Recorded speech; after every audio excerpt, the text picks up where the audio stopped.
बड़ी खबर आपको बता दें, सीपीएस की नियुक्ति को चुनौती देने का ये पूरा मामला है। हिमाचल सरकार ने सुप्रीम कोर्ट का दरवाजा खटखटाया।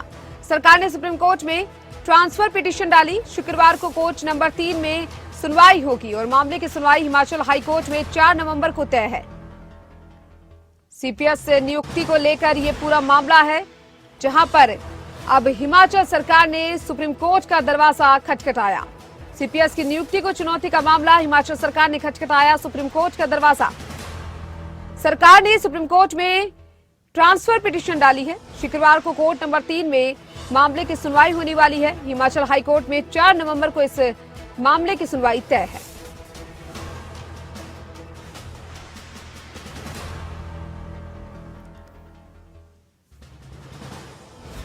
खबर आपको बता रहे हैं, बड़ी खबर ये इस वक्त की, जहां पर सीपीएस की नियुक्ति को चुनौती देने का ये पूरा मामला है, जिसमें बता दें आपको कि हिमाचल हाईकोर्ट में 4 नवंबर को सुनवाई तय है। ज्यादा जानकारी के लिए शिमला से ब्यूरो प्रदीप ठाकुर हमारे साथ फोन लाइन पर जुड़ चुके हैं। प्रदीप, सीपीएस नियुक्तियों की चुनौती देने का ये पूरा मामला है, जहां पर अब हिमाचल सरकार ने सुप्रीम कोर्ट का दरवाजा खटखटाया। पूरे मामले की जानकारी आपसे चाहेंगे प्रदीप।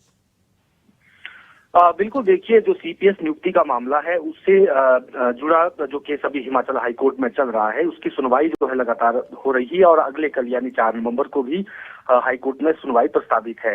लेकिन इस बीच राज्य सरकार सुप्रीम कोर्ट पहुंच गई है और उसमें ये हवाला दिया गया है कि सुप्रीम कोर्ट में पहले से ही 3 और केस जो है वहां पर पेंडिंग है।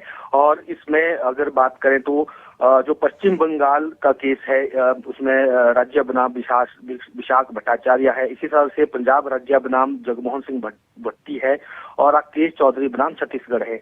ये याचिकाएं सुप्रीम कोर्ट में अभी लंबित हैं और हिमाचल सरकार ने जो अपना पक्ष रखा है, जो दलील दी है, उसमें ये कहा कि जो उच्च न्यायालय में दायर याचिकाएं हैं और इनमें समानताएं हैं तो इनको एक साथ सुना जाए, इन केस के साथ इन केसों को भी जोड़ा जाए। इस तरह की दलील राज्य सरकार की तरफ से दी गई है। तो आज के लिए ये केस लिस्ट हुआ है सुप्रीम कोर्ट में, कोर्ट नंबर 3 में, और आज इसको लेकर देखना ये होगा कि क्या इस याचिका को सुप्रीम कोर्ट की तरफ से स्वीकार किया जाता है या फिर यही कहा जाता है कि आप हिमाचल हाईकोर्ट में जिस तरह से ये केस चल रहा है वहीं पर पहले इसकी सुनवाई पूरी होने दी जाए।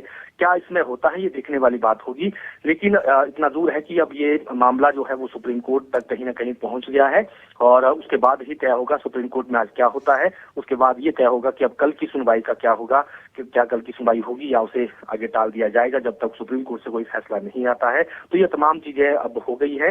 हालांकि इतना दूर है कि जो डिप्टी सीएम का जो मामला है और सीपीएस का जो ये मामला चल रहा है, इसको आगे अब कहीं ना कहीं बड़ी जो शीर्ष अदालत है उसमें जिस तरह से इन याचिकाओं को लगाया गया है, उसके बाद आगे का इसमें जो प्रोसेस होना है उसके बाद देखा जाएगा कि अब इस सीपीएस केस में क्या आगे डेवलपमेंट होती है।